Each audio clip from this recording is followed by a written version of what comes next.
The husky's eyes were pale blue, almost silver, and they locked onto Sarah Mitchell's face with an intensity that made her stop mid-step. She'd been walking down the row of kennels at the Dane County Humane Society, not really looking, not really ready. Her husband, Tom, a few steps behind her, neither of them having planned to adopt a dog that day. They'd lost Murphy 8 months ago, 16 years old, the best dog they'd ever known. And the grief was still a physical weight in Sarah's chest every morning when she woke up. But she'd seen a photo online, those eyes, that silver blue stare, and something about it had made her say to Tom that she thought they should just go look.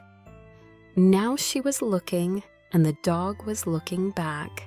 He wasn't barking like the others, wasn't jumping against the chain link, wasn't doing anything to get her attention except standing perfectly still at the front of his kennel, watching her with an expression she couldn't quite name. Not sad, not scared, something else, something that looked like he was trying very hard to tell her something important and didn't have the words. The volunteer walking with them, a young woman maybe 25, carrying a clipboard she kept checking, said his name was Zephyr, a 3-year-old Siberian husky. Beautiful dog, very sweet. Sarah waited because there was going to be a but. There was always a but. The volunteer's voice got careful, the kind of careful that comes before bad news you don't want to deliver. And she said she needed to show them something before they decided if they wanted to meet him. She pulled a manila folder from her stack, opened it, and turned it so Sarah and Tom could see. And there it was, across the top of the intake form in thick red marker. Someone had written 2 words in letters so large and aggressive they seemed to vibrate with frustration. Bad listener. Below that, in the same angry red, does not respond to commands, stubborn, willfully disobedient. Returned after 6 days. Sarah stared at those words. 6 days? They'd kept him for 6 days? She heard herself ask what happened, her voice coming out sharper than she'd intended. The volunteer shifted her weight and explained that the family who adopted him said he wouldn't respond to anything. They'd call his name and he'd completely ignore them. They'd tell him to sit or stay or come, and he'd just stare at them like they weren't even speaking. They worked with him for almost a week and hired a professional trainer. But after 6 days, they said he showed no improvement at all. The trainer told them some dogs are just hard-headed. Tom stepped closer to the kennel and asked if anyone had tested his hearing. The volunteer blinked and asked what he meant, and Tom said his hearing. Did anyone check if maybe there's a reason he's not responding to verbal commands? A medical reason. She looked down at the folder and flipped through pages, saying his intake exam listed him as healthy, good weight, current on vaccinations, no medical issues. Tom asked again if they'd specifically tested his hearing, and she said she didn't see anything about that. Sarah turned back to Zephyr. He was still watching them, his head tilted slightly to the right now, like he was trying to understand what was happening. Like he knew they were talking about him, but couldn't figure out what they were saying. His ears were forward, alert, but there was something in his eyes that Sarah recognized. She'd been a special education teacher for 32 years, 7th grade English mostly, and in those 32 years, she'd seen hundreds of children labeled with words just like the ones on Zephyr's file. Problem child, doesn't pay attention, defiant, refuses to follow directions. And 9 times out of 10, the label was wrong. The child wasn't defiant. The child had ADHD, or dyslexia, or an auditory processing disorder no one had bothered to test for. The child was struggling, not refusing, confused, not stubborn. The label was never the truth. It was just the easiest explanation for people who didn't want to look deeper. She thought about a boy named Marcus, 12 years old, who sat in the back of her classroom her third year teaching, looking lost while everyone else followed her verbal instructions. Every teacher who'd had him before said the same thing. Doesn't pay attention, oppositional problem student. But Sarah had watched him carefully, noticed he followed written instructions perfectly, completed assignments without issue when the steps were on the board. Verbal instructions, though.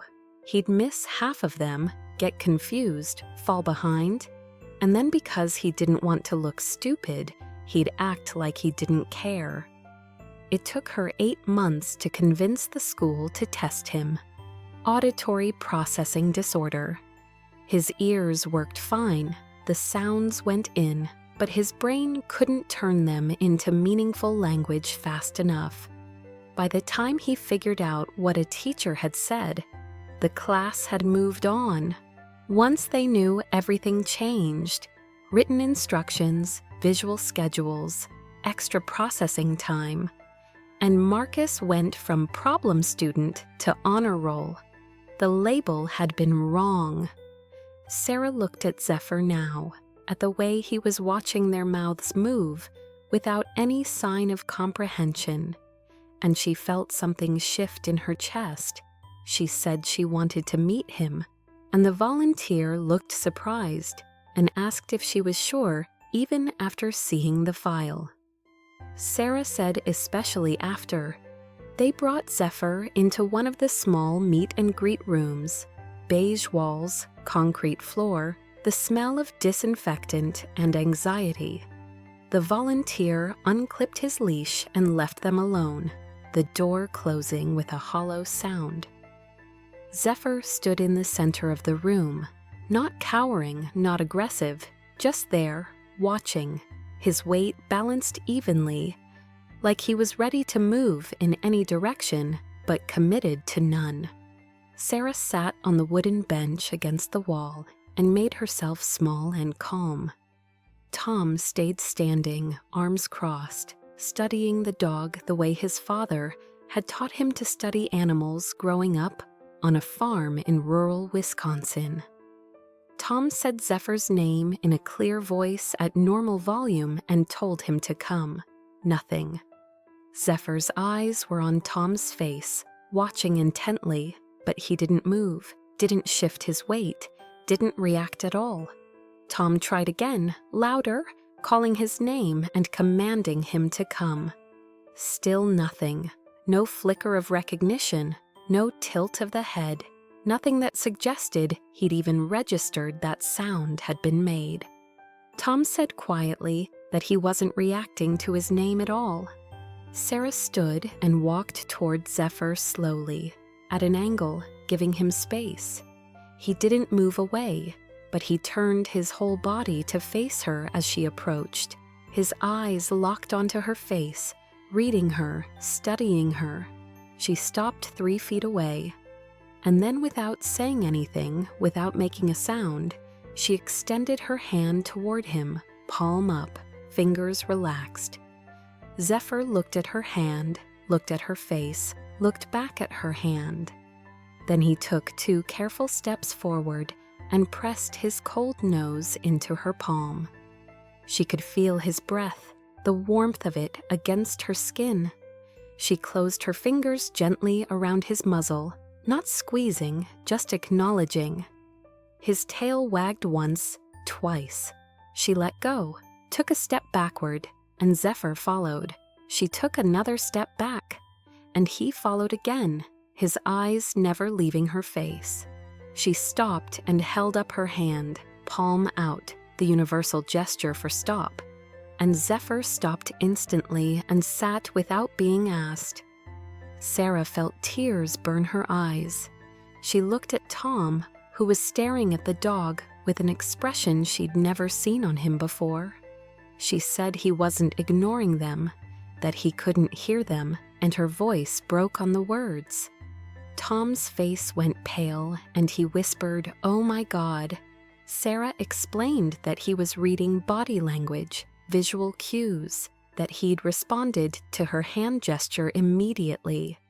But when Tom called his name, when he used his voice, there was nothing, because there was nothing for Zephyr to hear.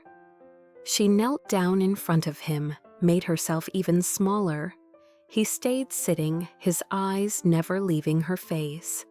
She reached out and scratched behind his ears, found the spot dog's love, and his eyes half closed in pleasure.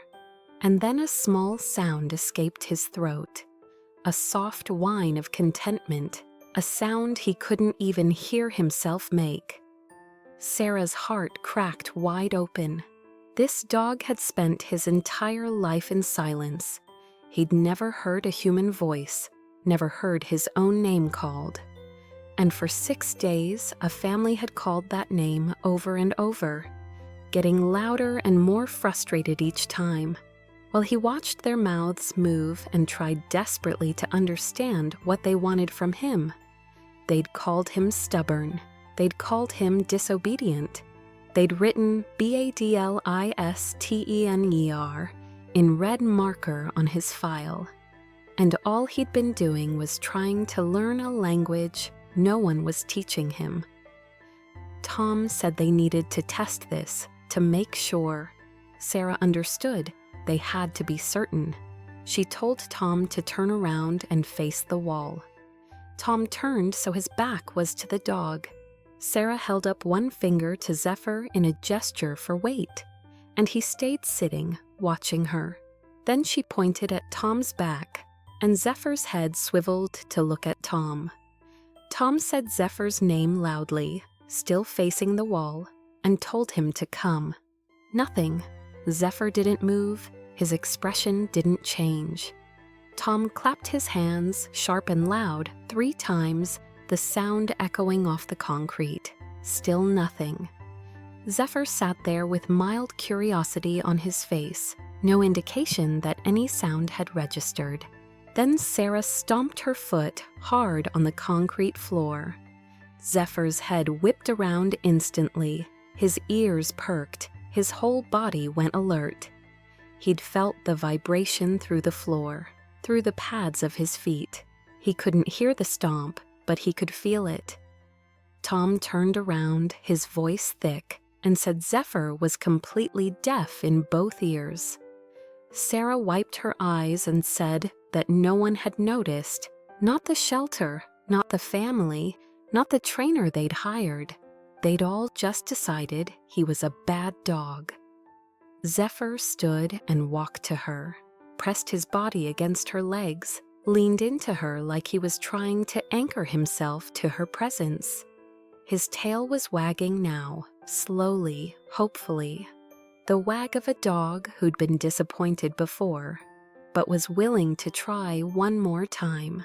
Sarah looked down at him, at this beautiful dog who'd been labeled and judged and returned, who'd spent 6 days being scolded for something that was never his fault. She said they were taking him home, and Tom didn't hesitate before saying he agreed. The paperwork took an hour. The whole time, Zephyr lay at Sarah's feet, calm and patient, occasionally looking up at her face as if checking to make sure she was still there. On the drive home, he sat in the back seat with his nose pressed to the window, watching the world go by in silence. Sarah kept turning around to look at him, kept thinking about those 6 days with the other family. The Andersons, the volunteer, had called them. Day 1 would have been exciting, finally chosen, finally leaving the shelter, finally going to a real home. They probably showed him around the house, the yard, his new bed, his food bowls, everything perfect. And then the first time they called his name and he didn't respond. Maybe they thought he was distracted because dogs got distracted, no big deal. But then it happened again and again. Zephyr, come, nothing. Zephyr, sit, nothing. By day 2, they'd have started getting frustrated, calling louder, repeating themselves. By day 3, they'd have probably started wondering if they'd made a mistake. Sarah imagined Zephyr watching them, watching their mouths move, their faces shift from patient to annoyed to angry, trying to figure out what they wanted, looking for clues in their body language, their gestures, their expressions, getting nothing but sounds he couldn't hear and frustration he didn't understand. They'd hired a trainer on day 4, some professional who watched Zephyr ignore verbal commands and nodded knowingly and said some dogs are just hard-headed. Huskies especially, independent breed, need firm handling. Sarah felt her jaw clench every time she thought about that trainer, someone who was supposed to be an expert, someone who should have recognized the signs. Day 5, day 6. The Andersons would have been exhausted by then, frustrated, feeling like failures. The trainer's advice hadn't helped, nothing was working. And so they'd given up, loaded Zephyr in the car, drove him back to the shelter, handed over his leash, and said they'd tried, but he just wouldn't listen. 6 days. That's how long they'd given him. Sarah had spent 32 years teaching, and she knew how long 6 days was. It was nothing, barely enough time to learn a student's name, let alone understand their challenges. 6 days wasn't enough to give up on anyone. They got home late afternoon, a modest ranch house with a fenced backyard and a big oak tree that had been there since before they'd bought the place 20 years ago. Tom opened the back door, and Zephyr stepped out onto the grass with the careful dignity of a dog who wasn't sure if this was permanent.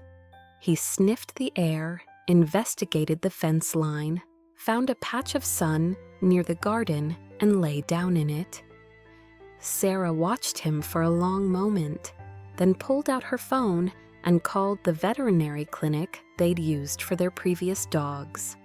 She told the receptionist she needed to schedule a hearing test for a dog. The test happened 2 days later, early morning appointment.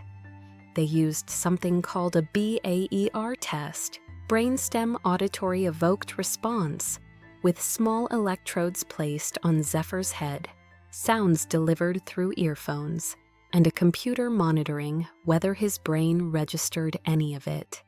A hearing dog's results would have shown waves on the screen, electrical activity indicating sound traveling from ear to cochlea to auditory nerve to brainstem.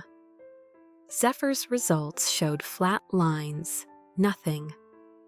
The vet ran the test twice to be sure. The vet explained it was congenital, that Zephyr had been born this way. He said it wasn't uncommon in huskies, especially ones with blue eyes and white markings. There was a genetic link. The same gene that causes the coat coloring can affect development of the auditory system.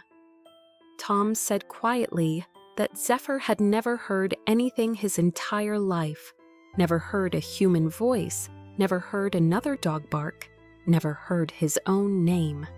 Sarah had her hand on Zephyr's head, stroking his fur while he lay calm on the examination table, completely trusting. She asked what they should do, how they should communicate with him. The vet smiled and said they'd train him the same way they'd train any dog, just using different tools.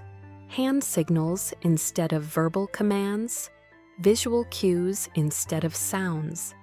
He said deaf dogs can learn just as well as hearing dogs, sometimes better, because they're not distracted by environmental noise and are incredibly focused. He handed Sarah a booklet about training deaf dogs and asked if she'd been a teacher, special education. When she said 32 years, he told her she already understood the most important thing. Communication isn't about sound, it's about meeting someone where they are. Sarah looked at Zephyr, at his silver blue eyes watching her face. She said he'd been trying to learn their language his whole life, watching humans, trying to figure out what their body language means. He'd been bilingual all along. They just didn't realize they needed to learn his language too. The first week was hard in ways Sarah hadn't anticipated, not because Zephyr was difficult. He was actually the easiest dog she'd ever lived with. Calm, affectionate, eager to please, when he understood what was being asked. But every interaction required thought, intention. They couldn't call him from another room, couldn't use their voices to correct him, couldn't rely on the automatic shortcuts that come with speaking to a dog who can hear. Everything had to be visual. Everything had to be deliberate. Sarah started with the basics, researching hand signals and modifying some American Sign Language gestures to make them clearer. Sit was a flat hand, palm up, lifted in a scooping motion. Stay was palm out, flat, held steady. Come was arms wide, then brought together in a beckoning motion. Down was a closed fist, starting at shoulder height, pointing to the ground. Good boy was an enthusiastic thumbs up. No was a flat hand with a chopping motion. The first time she tried teaching Zephyr to sit, he stared at her hand with total concentration. She raised her palm in a scooping motion, and he watched, tilted his head. Nothing happened. She tried again, slower, more exaggerated. He watched, tilted his head the other way. Still nothing. Sarah felt doubt creep in. Maybe this wouldn't work. Maybe he was too old to learn. And then something clicked behind his eyes. His haunches lowered, his rear hit the floor, and he sat, looking at her, waiting. Sarah's face broke into the biggest smile of her life. She gave him the most enthusiastic thumbs up she could manage, and immediately pulled a treat from the pouch on her belt. Zephyr's tail exploded in a wag so powerful his whole back end wiggled, his mouth opening in what could only be described as a grin. He understood. After 3 years of trying to decode human communication, he'd finally been given something he could work with. She tried again with the hand signal for sit, and he sat instantly. Again, instant. Within 15 minutes, he'd mastered it completely. By the end of the first day, he knew 5 commands. By the end of the first week, he knew 12.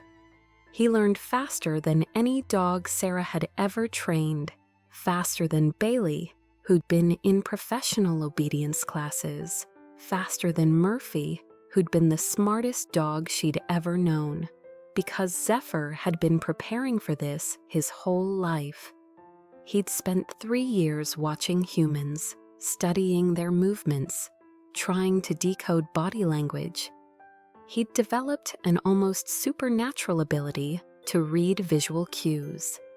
He'd been fluent in a language all along. The humans in his life just hadn't realized they needed to speak it. Tom struggled at first, kept forgetting, would see Zephyr doing something he shouldn't and instinctively say no out loud, and then catch himself and feel foolish. He told Sarah one evening that he'd grown up with dogs who came when called, that this was different. She said it was like learning a foreign language, but once you're fluent, you don't even think about it anymore. She was right. By week 2, hand signals had become automatic. They'd stopped trying to use their voices entirely. Every interaction started with making sure Zephyr could see them. Every request was visual. And Zephyr was thriving. His confidence had transformed completely. The wary, watchful dog from the shelter was gone. In his place was a dog who knew what was expected of him, who understood how to communicate with his humans, who bounded through each day with the joy of finally being understood. The breakthrough came on a Tuesday afternoon in late September. They'd been working on distance recall, the hardest thing to teach a deaf dog because you can't call them from across a field. Sarah had bought a high-powered flashlight, small enough for her pocket, bright enough to see from 100 yards away. The idea was simple: flash the light to get his attention when he was too far away to see hand signals, then use the signals to call him back. They tested it in the backyard. Zephyr was at the far end, nose to the ground, investigating something near the fence, 60 feet away, completely absorbed. Sarah stood on the patio, raised the flashlight, aimed it toward him, careful not to blind him. Flash, release, flash, release. For a second, nothing happened. Then his head popped up like he'd been pulled by a string. He looked around, spotted Sarah on the patio, and she threw her arms wide in the come signal. Zephyr launched himself toward her like he'd been fired from a cannon, legs eating up the ground, ears pinned back from speed. He looked like the sled dog his ancestors had been, built for exactly this kind of explosive movement. He skidded to a stop in front of her and sat without being asked, looking up at her with those silver eyes, waiting for the thumbs up. Sarah gave it to him, laughing and crying at the same time. She knelt down and wrapped her arms around him, burying her face in his fur. He couldn't hear her say she was so proud of him, couldn't hear her voice crack as she told him he was perfect, couldn't hear her whisper "good boy" over and over. But he could feel her arms around him, feel her warmth, feel the safety of her presence. And that was language enough. Tom was watching from the kitchen window, and when Sarah looked up, she could see tears on his face too. That night, Tom said Zephyr wasn't a bad listener, that he was the best listener they'd ever had. Sarah nodded and said he just needed someone to communicate with him instead of at him.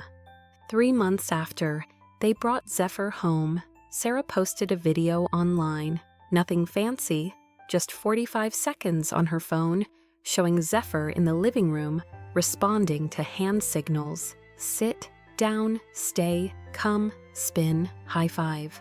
The caption was simple: "This is Zephyr." His shelter file said, "bad listener" in red marker. Turns out he's deaf. He's not a bad listener. He's the best listener. He just needed someone to speak his language. She expected 50 likes, a few comments from friends. When she checked her phone the next morning, the video had 40,000 views. By the end of the week, it had crossed 1 million. The comments came faster than she could read them. People saying it made them cry at work, people whose daughters had processing disorders and had been called difficult for years, saying this was exactly what it's like.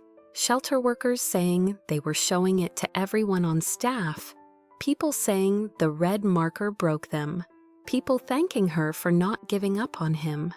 And then, 2 weeks after the video went viral, an email arrived from an address Sarah didn't recognize. The subject line was one word: sorry. Sarah's hand trembled as she clicked it open. The email was from Kelly Anderson. She said she didn't know if Sarah would read it, that she wouldn't blame her if she deleted it. She explained that she and her husband Jeff were the ones who had adopted Zephyr before, the ones who returned him after 6 days.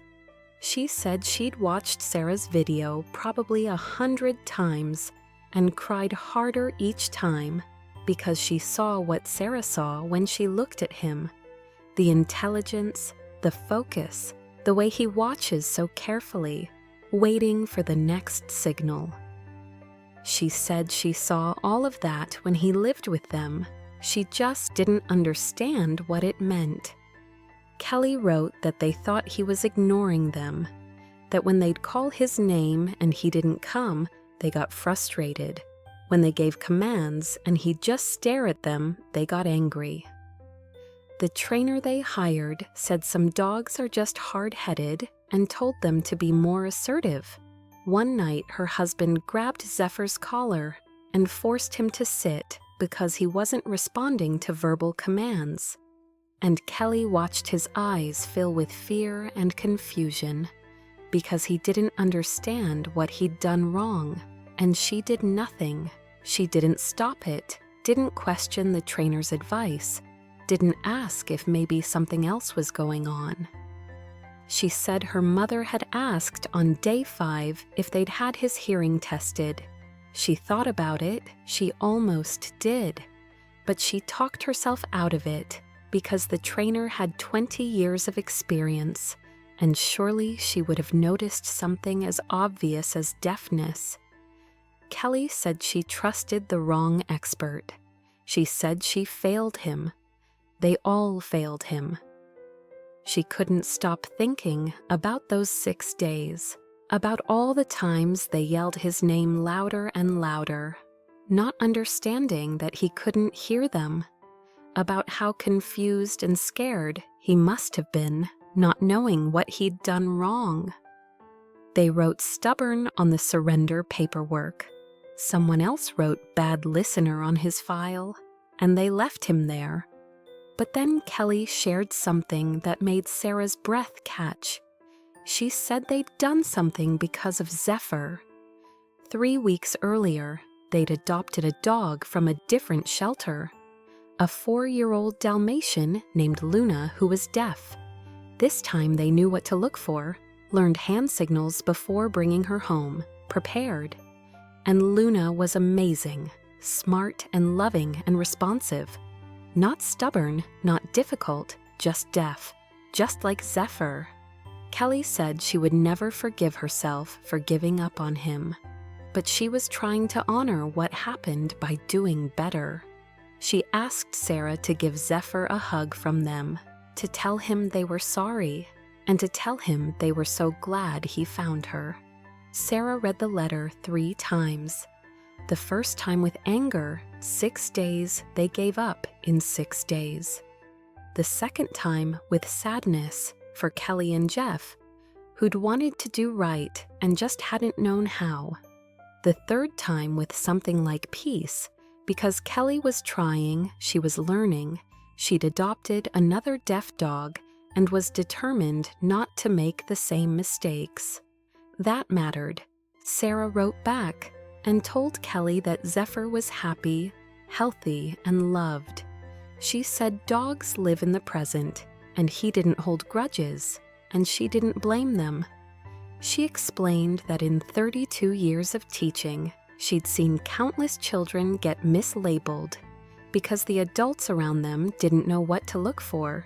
Kids called problem students when they really had learning disabilities. Kids called defiant when they really couldn't process instructions fast enough. The labels were always wrong, but she'd learned that people can change, people can learn, and the same person who fails, someone in September, can become their champion by June if they're willing to admit they were wrong. Kelly was doing that now. She'd adopted Luna, knowing she was deaf. She'd prepared, she'd learned. That's how we honor our mistakes, Sarah wrote. Not by punishing ourselves forever, but by doing better next time. She told Kelly to give Luna a belly rub for her and hit send. Then she went outside where Zephyr was lying in a patch of afternoon sun and sat down next to him and held him for a long time. He couldn't hear her crying, but he could feel it, and he pressed his body against hers and stayed perfectly still, being exactly what she needed him to be. 6 months later, Sarah got another email from Kelly. Luna was thriving. 30 hand signals and counting, the star of her obedience class. But that wasn't why Kelly was writing.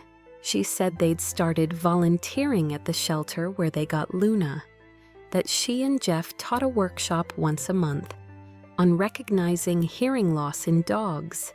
They'd trained the intake staff on how to do basic hearing tests, and they'd already found 4 dogs who'd been labeled as behavioral problems when they were really just deaf. 4 dogs. 4 dogs who might have been written off, returned, surrendered, given up on. 4 dogs who were now being matched with families who knew how to communicate with them. All because Kelly and Jeff had made a mistake, and instead of hiding from it, they'd turned it into something good.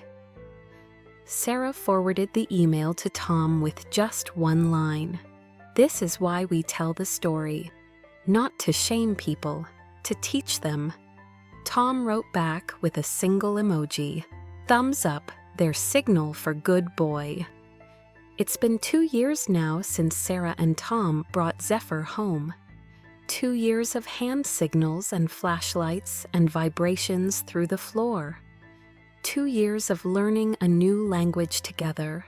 2 years of proving every single day that the red marker was wrong. Zephyr is 5 years old now, still beautiful, still those pale blue eyes that stop strangers on the street, still that quiet dignity, that calm presence, that way of watching the world with total focus.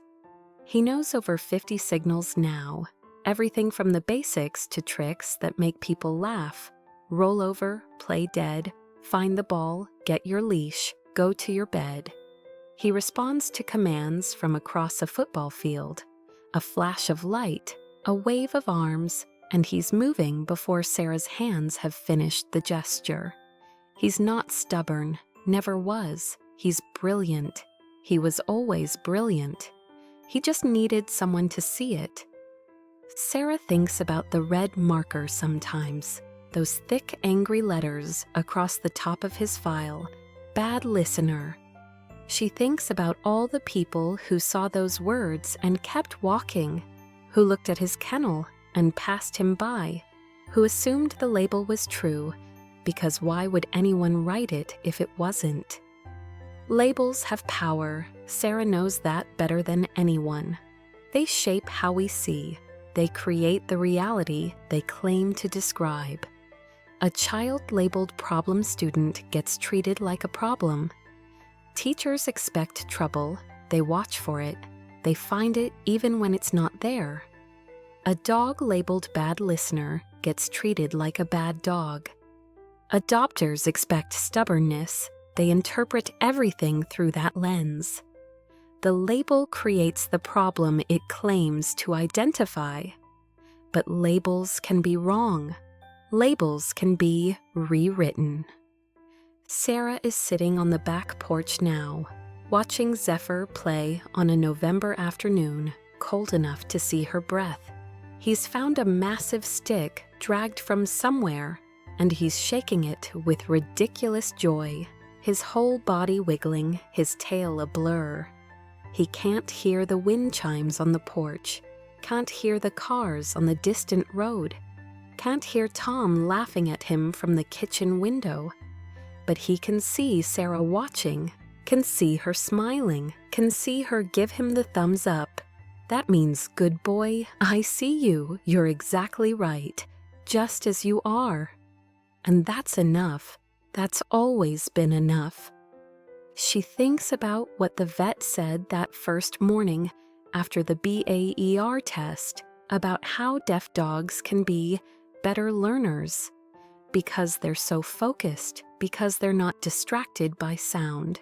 But she thinks it's more than that.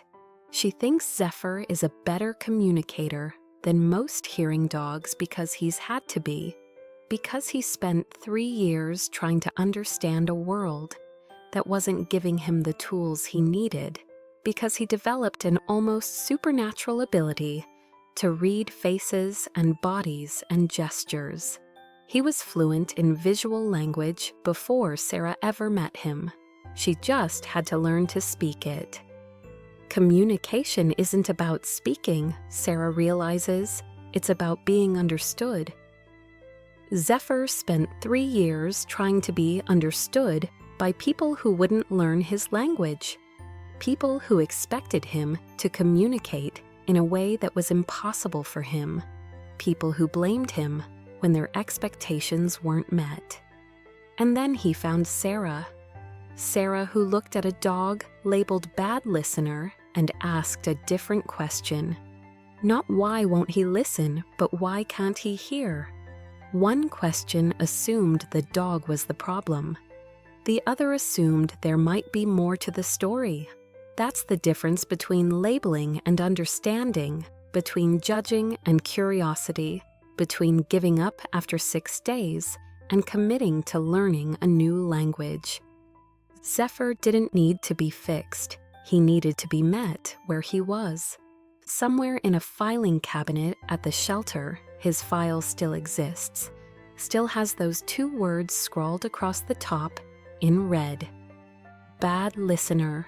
But Sarah likes to think that if anyone opens that file now, they'll think twice before believing it. Because Zephyr's story spread, the video, the comments, the shelters that started testing dogs for hearing loss, before labeling them as behavioral problems. One dog's story changing how people see. Sarah stands up from the porch and walks out into the yard. Zephyr spots her immediately, drops the stick, and bounds over with his whole body wagging. She holds up her hand in the signal for sit, and he sits instantly, looking up at her with those silver eyes, waiting for what comes next. She kneels down and wraps her arms around him, feels his warmth, his heartbeat, the soft rise and fall of his breathing. He can't hear her whisper that she loves him, can't hear her say he taught her more than she ever taught him, can't hear her voice crack as she tells him he's the best thing that ever happened to her. But he can feel her arms around him, feel her breath against his fur, feel the safety of being exactly where he belongs. And when she pulls back, she gives him the thumbs up, their signal, good boy. He responds with the dog equivalent, a full body wag, tongue lolling, eyes half closed in pure contentment. Not a word spoken, not a sound heard, just 2 beings who learned to understand each other. The red marker was wrong. It was always wrong. He was never a bad listener. He was the best listener in the room. Everyone else was just too busy talking to notice. If this story reminded you of a time when you felt invisible, or when someone finally understood you, we'd love to hear about it in the comments below. And if you know someone who needs to hear Zephyr's story today, please share it with them. New stories every week. Subscribe so you don't miss them.